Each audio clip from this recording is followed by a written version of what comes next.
This podcast is brought to you by Reynolds and Reynolds, the industry leader in automotive technology. Learn how Spark AI, Reynolds' unified AI data layer, can help you unlock your full potential by visiting rey.com/spark-AI. That's rey.com/spark-AI. Welcome to Daily Drive for Friday, December 19th, 2025. I'm Kellen Walker in Las Vegas. Today on the show, USMCA talks are set to kick off in January. More UAW drama, deleted texts expose a scheme against Shawn Fain's second-in-command. And CarMax slashes costs and hunts for a CEO as profits are cut in half. Plus, incoming NADA chair Rob Cochran joins the show to talk about what he hopes to accomplish in 2026. NADA has historically been really good with issues of the day, policy issues, how we need to defend things, create grassroots energy to either oppose something or support something. How can we balance that with a bit of more of a long-term view? Let's run through all the news you need to know to keep up in the auto industry. The U.S. and Canada will begin formal talks in January to review their free trade agreement, a critical negotiation for the auto industry. Prime Minister Mark Carney says Canada sees major benefits in working cooperatively on key sectors like autos, steel, and aluminum. But Washington has concerns about Canadian dairy policies, digital services, and provincial alcohol bans imposed after U.S. tariffs hit Canada. Carney says the two countries were close to sectoral relief agreements on steel, aluminum, and energy before talks stalled in October. Those discussions will now fold into the broader trade review. For automakers operating across the border, the stakes are high. Any changes to North American supply chain rules could reshape production and investment decisions. The UAW is reinstating two top officials after deleted text messages expose an alleged conspiracy at the top of the union.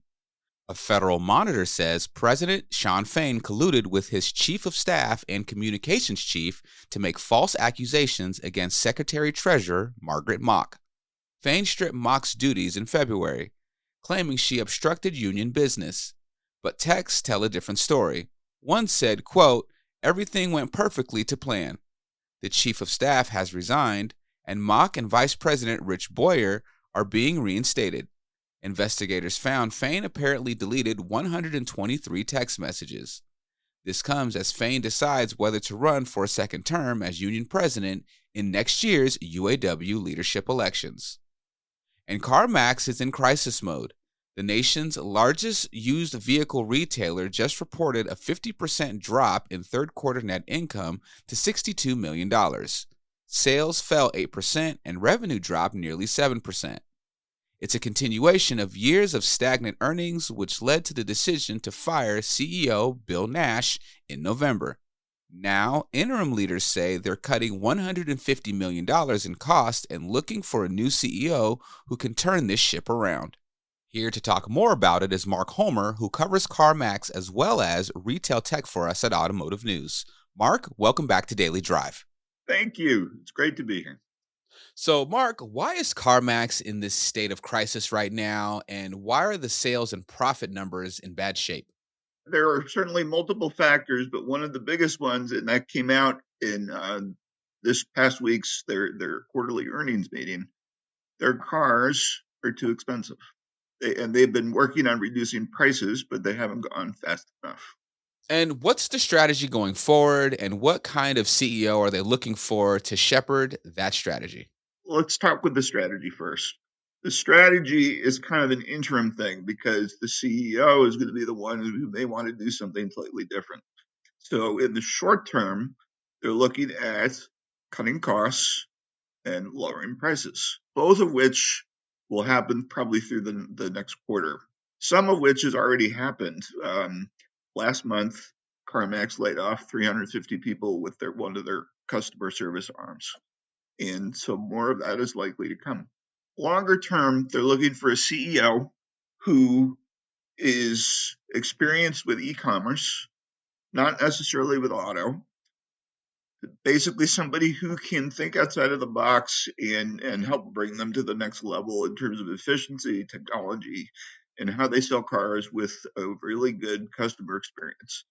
As they pointed out in their earnings call, it's still not as easy to buy a car online as it is to buy pretty much anything else. Well, let's see if CarMax figures it out. Mark Homer, thank you so much for joining me. My pleasure. And those are today's headlines. You can find more details on all those stories at autonews.com. Coming up, NADA's incoming chair, Rob Cochran, joins the show to talk about his priorities in that new leadership role. That's next on Daily Drive.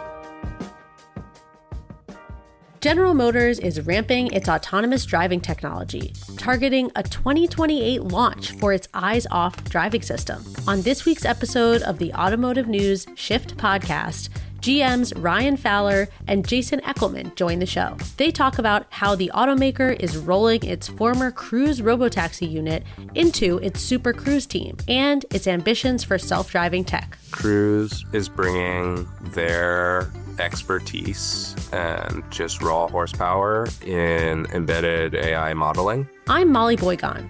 Join me and Automotive News General Motors reporter Lindsay Van Hully on Shift, available this Sunday wherever you get your podcasts.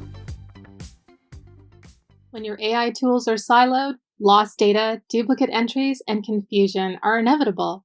Spark AI isn't another AI tool to manage. Instead, it's a unified AI data layer, changing the game by ensuring your solutions are making life easier and working at their highest capacity. Don't miss Spark at NADA. Watch Ray, our new AI assistant, bring everything together in one intuitive command center for smart, fast decision-making. Ray answers your questions at any time, providing instant messaging, insights, help videos, or live support. Instantly analyze your sales history and market trends, or generate a sales report with one prompt. You can even ask which cars to buy at auction today for the best return. Schedule an appointment at our booth for everything from a short demo to a full retail management system demonstration using our core AI products. Visit rayray.com/NADA. That's REYREY.com/NADA. Welcome back to Daily Drive. I'm Kellen Walker. Rob Cochran is stepping into the NADA chairmanship at a pivotal moment for franchise dealers. He's the president and CEO of Number One Cochran in Western Pennsylvania. Cochran spoke with Automotive News Director of Retail Coverage, Melissa Burden, this morning. Here's a piece of their conversation. What are your priorities for your NADA chairmanship in 2026? What do you hope to accomplish? Well, I would say it's never about what I'm going to accomplish. It's always about the team and the NADA team, Mike Stanton, the professional team. Hopefully, there's one thing the dealers of America will understand is how talented the team that they have representing them and how dedicated that team is. Because it's really, as you're from a board seat and you're seeing this group work every day, they're really talented. So that being said, it's really what I can, some influences that I can bring. I would tell you that NADA has historically been really good with issues of the day, policy issues, how we need to defend things, create grassroots energy to either oppose something or support something. How can we balance that with a bit of more of a long-term view, a bit of a strategic view? There are so many issues. The industry is changing rapidly. Before we know it, we're going to be 5 years or 7 years down the road. And in a lot of things, they're like, boy, look at all that has changed. We need to be thinking about some of those changes now versus waiting for them to occur and then react to it. So within that, customer experience, artificial intelligence would be the two biggest things that I'm trying to influence and bringing to the table. What are your top concerns then for U.S. franchise dealership groups heading into 2026? A big word, concerns, right? We have to do a better job of getting prepared for the future. What does that mean? Customer experience, the whole notion, and we've gone through things. There's certainly things going on in different states with what's happening with either dealer practices or certain, what OEMs are doing, we can continue to improve in that way. The system can continue to improve. It is the best system out there for delivering vehicles to customers and providing good experiences for customers, but it still can improve. So how what can we do to we're right now we're in the midst of a study on customer experience, an independent study that is going to identify both dealer practice and OEM practice and policy that may be negatively impacting how we're connecting and engaging with customers. So that's a big initiative. Artificial intelligence, as quickly as things are changing, what are the 3 or 4 buckets or components of artificial intelligence and technology that NADA should be monitoring over the coming months and the coming years? Because it will be fluid. Those are keys. Certainly, in the near term, there's always policy issues continuing to push with the EPA. The president recently announced relaxed CAFE standards, which we're highly supportive of, but we have to get that across the goal line. So we'll be engaged with that. And in the direct sales environment, we're continuing to fight direct sales throughout, supporting various states throughout the country, because we're vehemently opposed to that. So there's always a lot to do. There's a lot to do. There'll be a lot to do in this coming year. But I'm excited about it, and I know everybody at NADA is excited about it. You mentioned a few of the changes that we saw regulatory-wise in 2025. How have those affected dealers? I wondered if you could tell us what you think maybe were some of the more significant changes regulatory-wise to dealers and how that might impact their businesses going forward. Well, yeah, we had a good year. We had a very good year regulatory-wise. Proud of the group. Proud of all the collective efforts, really with the CRAs and with the impact on these issues that we're mandating.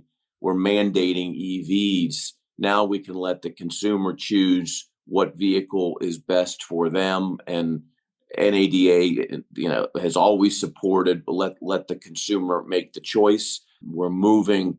There's still a little bit of work to do on the CAFE standards, but we've taken big steps in moving to where the customer gets to choose. That retailer needs to have the products that the customer wants, and it's a simple system, right? When the retailer works to provide what the customer wants, the market works. So that's what we're for. We've made good progress there this year. There's a bit more to occur with the CAFE standards, but yeah, it's been a good year from that standpoint. Is there anything in particular with CAFE standards that you'd like to work on this year or upcoming year, or that you'd like to see change? As far as the specifics or particulars, I can't get into that. I would just say we want the customer to be able to choose what it is that they want. We don't want the government getting involved with what is best for the customer. We want the customer to ultimately choose what is best for them. What is the feeling among dealers on tariffs, and how do you think tariffs will impact vehicle prices in 2026? Yeah, that's a good question. I mean, tariffs came out, as you know, in April, and there was certainly a lot of energy around them. I think if anything, we've been heartened that the industry has been as resilient as it's been over these past 8 months or whatever it's been. So I think from NADA's standpoint, we're continuing to monitor, we're continuing to educate. We have great discussions within the administration and good communication within the administration.